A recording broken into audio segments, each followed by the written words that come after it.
Yeah, it's a huge point of tension, I guess, is like as an e-commerce brand is like, what do I do to sell, sell, sell, sell now, but also try to build a business and I'm playing the long game.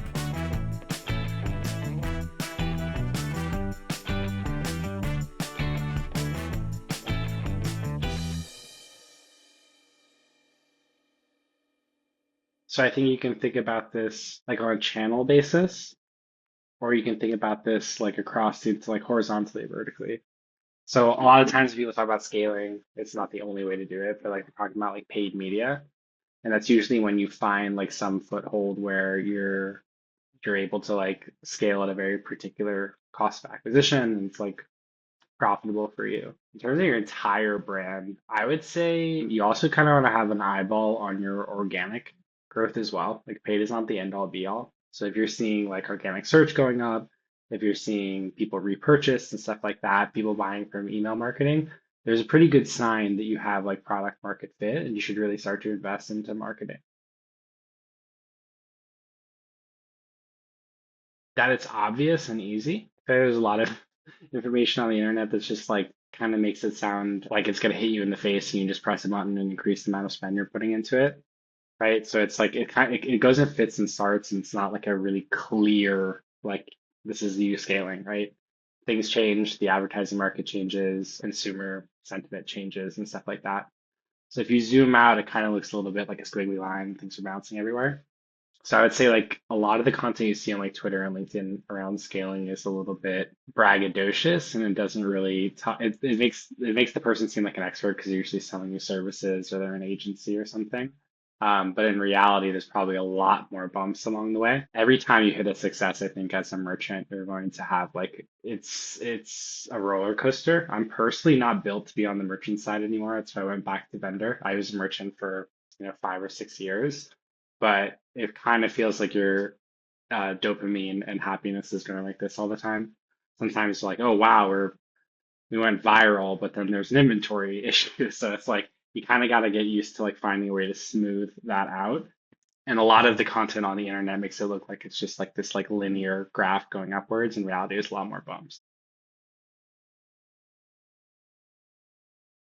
I mean, inventory, I think amateur, and this is not a knock on them. I've been there. We had a brand that we had an intern actually who was pretty big on TikTok. She was like trying to get some experience in the beauty industry, and she had like unprompted. She was not doing a content job. She was doing a brand management internship, and she had like posted a TikTok of the product and saying to go drop it on Amazon, and we completely like sold out over a weekend.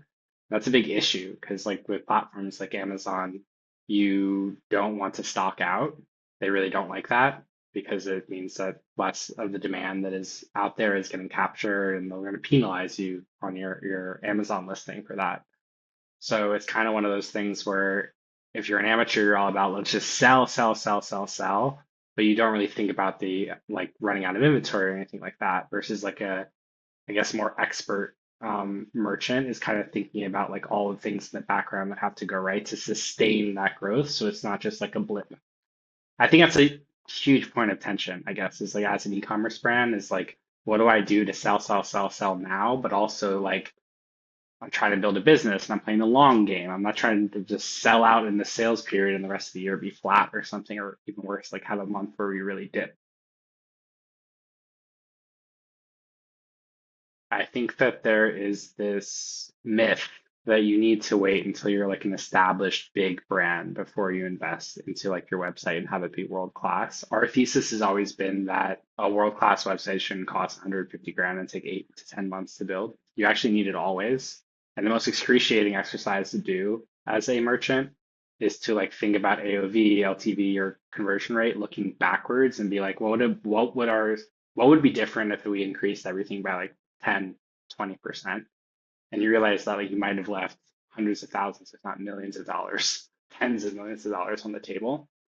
So I think that from the get-go, it's a lot more accessible now, I guess would be the word, to build like a really optimized funnel. And I mean optimization in two ways. One, making sure that more like revenue per visit, so increasing how many of your visitors are converting, but also focusing on things like AOV and LTV. A lot of times you talk to new merchants and they'll like launch a brand and kind of be shy or like nervous to charge more. So you can like kind of tell right away when you see a brand if it's being launched by like an industry veteran or someone's kind of green to e-commerce. And it's a lot to do with the pricing. Because if you're trying to be like in this $20, $30 per item price range, unless you have some really unique distribution method, like you're a super celebrity or something like that, it's just unlikely you're going to be able to make certain channels work. So like Meta, Google, TikTok, like it's not going to work at that price point. And like figuring out how to get repurchases, whether that's like a subscription strategy, doesn't have to be, not, don't like force subscription on a category that doesn't need it. It won't work. People aren't stupid, right? Unless they're consuming the product or they're going to actually have like a renewed need for it. They're not going to subscribe just because you have a button. But like think through like how can you actually get first time customers to become repeat customers to become like VIPs to like refer people. I think if you have a lot of those in place, like that's really setting you up to scale because you're not only focusing on these like new customers to fuel your growth, you're also like turning them into like valuable long-term customers. So I think in theory, yes, you definitely should have processes and not be flying by the seat of your pants, but also understand that like the way this industry works is like you have to be able to adapt very quickly. Which processes in place would I say? Selfishly, again, I would say like an optimization strategy. I don't think you have to go all the way to the extreme and have a capital E experimentation, right? Those people are really scary on LinkedIn. They're always talking about statistics and trying to make you feel bad for the way that you do things. I think the other side of the pendulum would be like you don't do anything. You just kind of worked, developed a store, developed an offer, launched it, and now you'll wait, right? Like you can always do better. I'm not a really big fan of benchmarks in general. I think benchmarks just either make you comfortable with where you're at because you're above the bench line or you hit it, or make you act crazy if you're below it. I think you should constantly looking at your own numbers and seeing how to improve them and never like resting on your laurels and getting comfortable. I mean, if I was to get meta, I would have a process around creating processes. That's something I think a lot about even on the vendor side, not as a merchant anymore, is you scale by finding ways to create processes that allow you to do things quicker, but also allow you to add in new talent and like multiply yourself. Especially with AI and all these like tools and integrations that you have, you can do a lot of damage with a very small team, but you can't do it if all of the knowledge of your team is just locked up here, right? You have to get it onto paper, get into tools, get into a way that you can train and stuff like that. I mean, your numbers, this is another one of the ones where it's like you can get really scared if you go online and you see like some dashboard by some brand that's doing $200 million and they're saying this is like the sole reason they're able to scale. That's great. And I'm not taking away from the fact that a lot of those businesses probably have something great. But if you're just getting ready to scale, like what you need is a lot simpler than you think. But it's better than just relying solely on a dashboard or Google Analytics. You kind of need to have a lot of these numbers in the same place. A lot, I say a lot. It doesn't have to be that many, right? You just need to track the right numbers that are critical for your business, and that'll be different from business to business depending on your unit economics, your margin, what type of business, if you're subscription or primarily one-offs or whatever. But until you have that in front of you and you're like really on top of your numbers, scaling is not only like not possible, it's a terrible idea.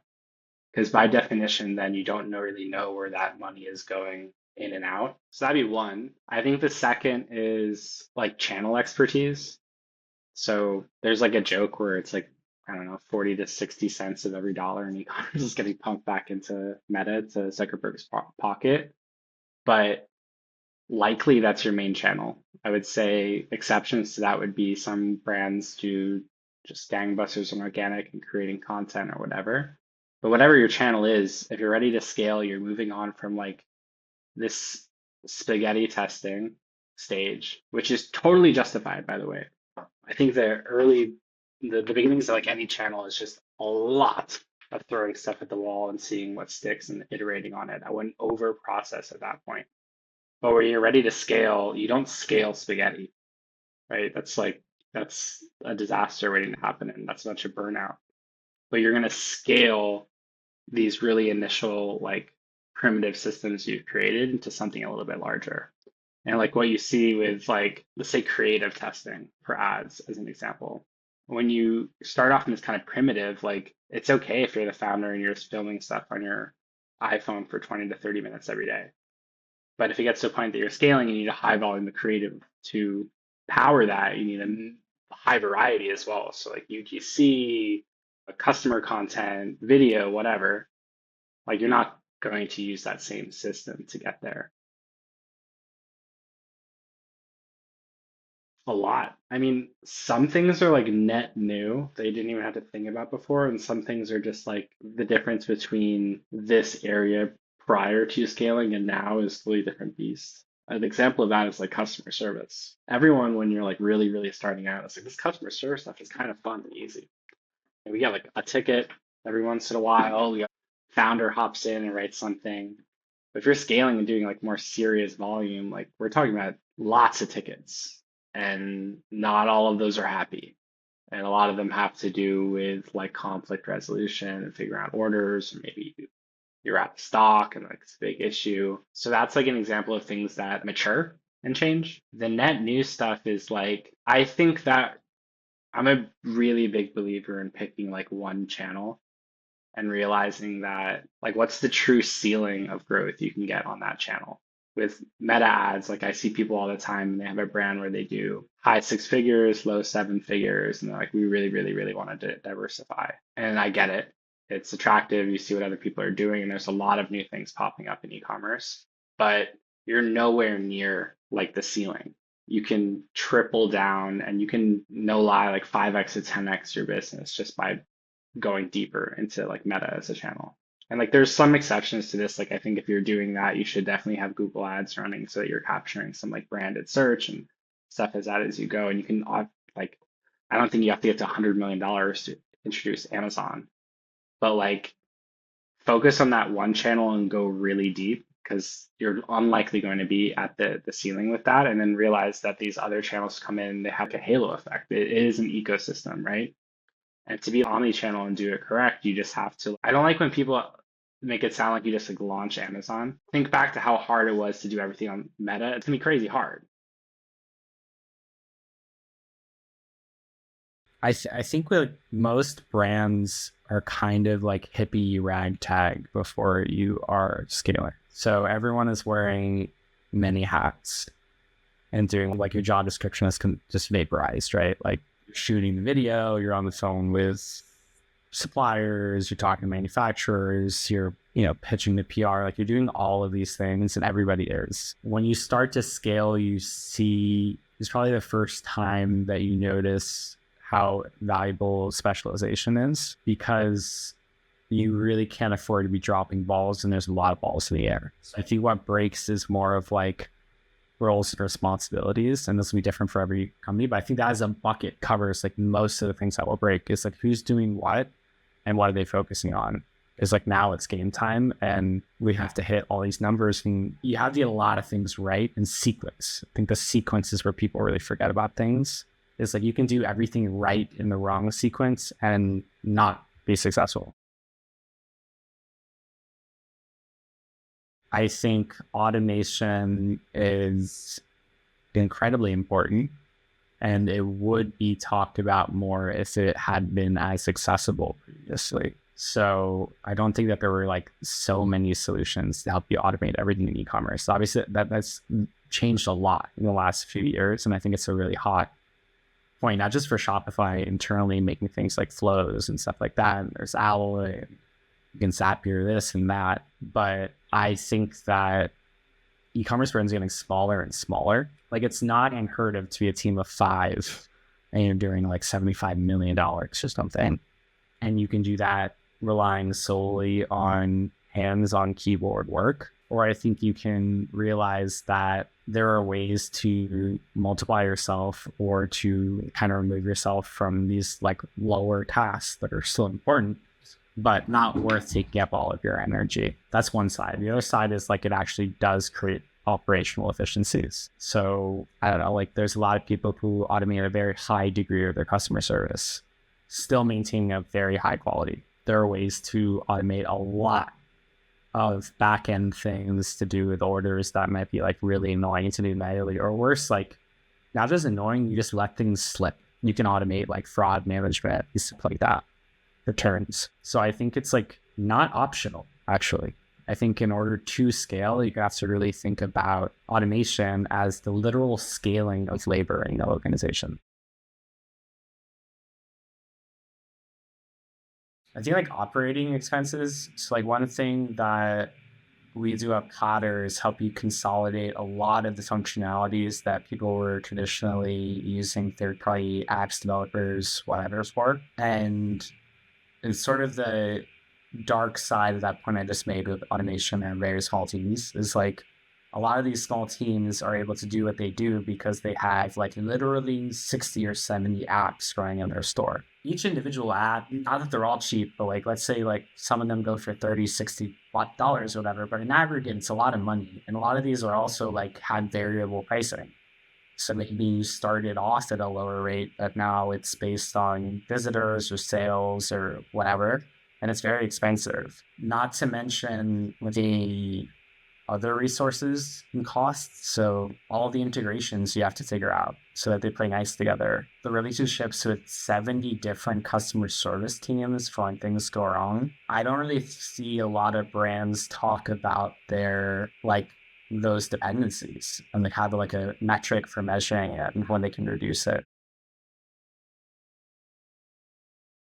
I would say the first thing is you need to break up with the idea that like a beautiful site is necessarily a highly performance site. I like beauty and simplicity. So like I think a lot of the stores that we build are beautiful, but they're not like these. There are a lot of agencies out there that'll build you these glorified like portfolio projects, shooting stars and all these crazy colors and everything. But you need to realize that shopping is like this learned behavior that we've had from all these experiences we previously had. And you're looking as a shopper for an experience that you understand. I'll give you like a funny example, but it illustrates this. Like you don't want to get cute with how you use a shopping cart, or you don't want to add a new step to the entire journey that no one else had. It's like your expectation when you go to Chipotle is that you use the Chipotle system, you get your food and go. Like if there was a surprise in there, it kind of throws you off. So I think that's one. That's just like a mentality. Like you need to be a lot closer to like an Amazon than you are to those portfolio project ideas. The second is that you need to design with like AOV and LTV in mind. So we do a lot with cross-selling and upselling. When you think of your website as a series of surfaces, and every surface should be heavily cross-selling and upselling to boost that basket value. So an example is like a product page is a great place to have a buy box to sell that product, but maybe you need to sell multiple. Maybe you need to upsell to subscription. Maybe you need a one-click buy with like it's a carrying case, an accessory, or whatever, a bundle, something like that. Once it gets into your cart, like the cart is great real estate to cross-sell and upsell as well. We don't see that in a lot of like brands, especially ones that are just using like out-of-box themes. Your checkout page, cross-sells, upsells. Even when someone's done purchasing, that post-purchase page is a great place to have another cross-sell where someone with one click can add something to their order. The reason being is that, I mean, obviously you want to make more money, but like when you zoom out, you're trying to think about like cost of acquisition and cost of traffic is always going up. A lot of these brands are struggling to get repurchase rates. You need a really strong first purchase from a customer. Yeah, you just need to like constantly be thinking about that. I mean, you should be measuring your complete funnel. So we talk a lot about conversion rate, but there's many steps in your funnel, right? So from people who land on your homepage, how many people are viewing your product page? Based on that, how many people are adding to cart? How many add to carts lead to checkouts? How many successful checkouts? I would even say we've sort of been focused on this like post-checkout experience as well, with like how many post-purchases redeem a post-purchase offer. And you need to look at like every step of those. I think people who just focus on conversion rate, it's like a very like amateur view, and in isolation, it doesn't really tell you anything. So you don't know what to do. It's fine if it's bad, right? You launch with a store, we're using like an out-of-box theme, like it's gonna take some time to optimize to get to a good place. But unless you had that full funnel view with conversion for each of the steps, you don't know the levers that you can pull. All that to say is like, there's a lot of categories that are cool, but really hard. Like beverage is really hard. It's very heavy. You can't sell one-off cans of stock unless you have some, even one-off bottles is not really efficient. They're trying to sell these like larger volumes. Apparel has all these returns that other brands don't really experience. And I think that no one really thinks about those when they're like a first-time e-commerce entrepreneur. And then if you look at like veterans or people starting their third or fourth, like serial DTC people, when they do those is because like they're built different and they've like figured out how to do it. People can put all of their effort into acquisition, and they need to approach retention with like a similar ethos and energy. So yeah, like not everything is going to scale, but there are outsized returns to figuring out how to involve the founder in like communications to people, maybe investigate using something like paper rounds for direct mail to send to customers. As a brand, you want to cultivate fans. And when I was on the merchant side, I only ever got jealous of brands that had these like Facebook groups or text message groups where they could just like fire something off and like the orders are flowing because these people are like waiting to hear from you. And I think you need to cultivate that. And that takes a lot of time, investment, community, stuff like that to make it work. Well, I'm going to plug Platter here just because I think we make you money and save you money, which is like one thing that's really important. When I was on the merchant side, we were running a venture studio, and I was learning e-commerce. Basically, I've been on software, went into consumer, and it kind of blew my mind how many e-commerce stores there were in the world, and every single one of them has to build a storefront. So when I used Platter as a customer, the benefit was that they had basically productized this entire storefront development process, and we're able to deliver this, world-class store in a fraction of time for a fraction of cost. And I think it's huge because like when you start a brand, and I've been there from like post-it notes to creating something. So got the whole boot camp and all the different things you have to pay for. You really don't want to balloon your operating expenses. So that's one area. I don't know if I would plug software necessarily, because I think it's been like, and this is true in e-commerce as much as it in SaaS, where it's like people tell you tools and software and then you build the strategy for it. To be honest, like the strategy is clearly more important. And I think you should try everything using Excel sheets which you can until it breaks. And like that should be your status quo, is like, how do we do this in-house until we know what we need? And then we go get software. Because in e-commerce, like if you go to the Shopify app store, there's rarely one vendor that is doing a thing anymore. There's like 5, 6, they're broken out by like stage of your company, and if you're an enterprise versus a long tail, like smaller brand. But you can't just go shopping for software. You really should figure out exactly what you need. I would say like every other quarter, because this goes back to what we were talking about earlier about like your operating expenses. Like it's easy for a lot of line items to just sit there. I'm not saying you have to sit down. I mean, if you can, if you're smarter than I am, and you can figure out the true ROI of each one of these tools to make them earn their spot, like by all means. But you can't like do this once a year. It'll be too late. You're looking at you're looking at the past to ensure you these numbers, right? So if you're gonna do it once a year as a big push to figure out your like your budget for 2026, then you're gonna have already like lost all that funding. And the great thing about many vendors in this space, and agencies too, is that you can cancel whenever. Like very rarely anymore are you tied into like annual contracts or 3 month, 9 month contracts or anything like that. So you have to get the muscle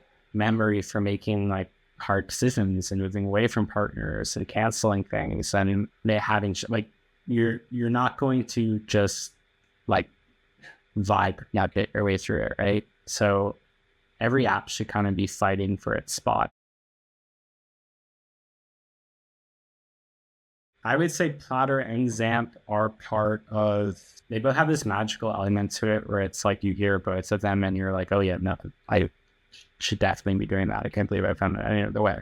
Whether that's like comparisons to like legacy providers who shall not be named and make tax like very difficult for brands, or for us, it's like, you know how everyone has that little scar in their knee from like riding their bike? So that's kind of like my experience when I talk to people about building a storefront. They're like, I got burned and like it's great. Like it feels like I'm losing it. I'm hearing a story for the 1,000th time. Like how, and like none of these people are, they're not marks. They're not easy to fool. They're not dumb. But like that's when you're like, you know, you're looking at a technology that has like this massive opportunity. It's why I quit my other job to come do this, even though I was a customer. You know, you have something special when you have this kind of paradigm shifting thing where people are like, I can't really imagine going back to how it was before. So how it helps you scale is scaling is like always going to be ugly. It's just nice to remove a few frictions. So if you're scaling and now you don't have to worry about sales tax, that's 15%, 5%, whatever you're getting back for mental bandwidth that you can dedicate to all the challenges that you have to be focusing on. And like, that's priceless. For us, the value prop would be you're getting a partner and a tech solution that allows you to do what you thought was reserved for when you make millions and millions and millions more money, but like you can do it now.